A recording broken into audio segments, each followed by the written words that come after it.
बिबट्याची दहशत जी आहे ते महाराष्ट्रात आणि यासोबतच जर बघितलं असेल तर नागपूर शहरात सुद्धा अशाच प्रकारची बिबट्याची दहशत आज आपल्याला पाहायला मिळाली।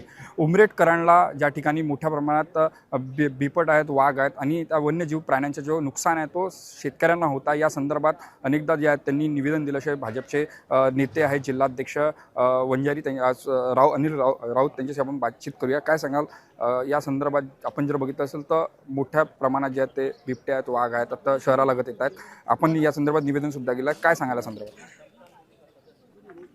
आमची मागणी अशी आहे की बिबट्याचं दर्शन, म्हणजे मी मगाशी आपल्याला सांगितलं की वाघाचं दर्शन हे बघण्याकरता लोक अभयारण्यात जायचे। आता वाघाचं दर्शन, बिबट्याचं दर्शन हे लोकांना दिवसाढवळ्या होत्या।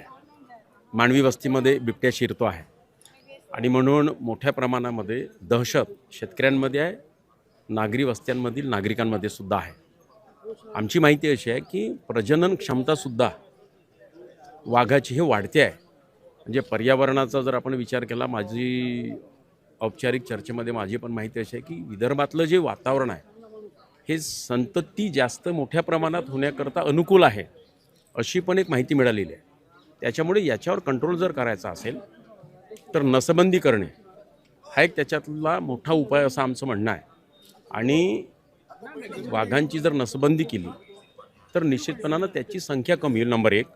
आणि दुसरं असं की त्या वाघांना ट्रॅप करून, त्यांना पिंजरे लावून, त्याला पकडून त्याला बाहेर जर आपण जर सोडलं तर निश्चितपणानं वाघांची संख्या कमी होईल असं आमचं मत आहे। आपण शेती तज्ञ सुद्धा त्या संदर्भात मुख्यमंत्री, वनमंत्री यांच्यासोबत भेट घेणार आहात का? आपण वेळ मागितली आहे यांच्यासोबत? निश्चितपणानं मी माननीय वनमंत्र्यांना निवेदन देण्याकरताच आलेलो आहे। माननीय वनमंत्रीसुद्धा याच्यामध्ये अनेक आमदार मुद्द्यांनी दखल घेतलेली आहे। विधानसभेत हा प्रश्न गाजलेला आहे आणि सध्या मी आता इथे बघितलं आहे विधानभवनात की एका माणसांनी बिबट्याचं हे धारण करून लक्ष वेधण्याचं काम सरकारचं सुद्धा केलेलं आहे। आणि निश्चितपणानं सरकार या दृष्टिकोनातून गंभीर आहे।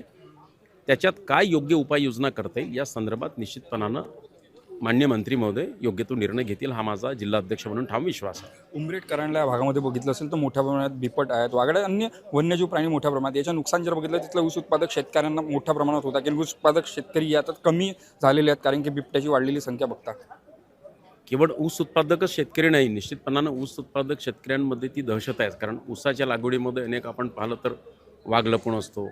शेतकरी आपलं त्याचं संरक्षण करायला जातात तर त्यावेळेला एखाद्या वेळेला काही प्राणहानी झाली किंवा बिबट्याची जर हानी झाली तर त्या शेतकऱ्यावरच गुन्हा दाखल होतो।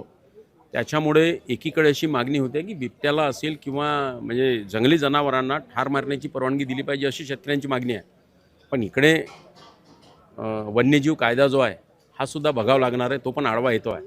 त्याच्यामुळे दुहेरी संकटात निश्चितपणाने शेतकरी सापडलेला आहे। त्याच्यातून निश्चितपणानं मला असं वाटते की याच्यातनं योग्य मार्ग काढण्याची गरज आहे। हे होते आपल्यासोबत भाजपचे जिल्हाध्यक्ष अनिल राऊत यांनी मागणी केली आहे की एकंदरीत ज्या पद्धतीने मुख्यमंत्र्यांची वेळ मागितली आणि मागणी यांची की यावर सरकार ठोस निर्णय घेईल। कॅमेरामॅन दीपसह तेजस मोतुर्जे, महाराष्ट्र न्यूज, नागपूर।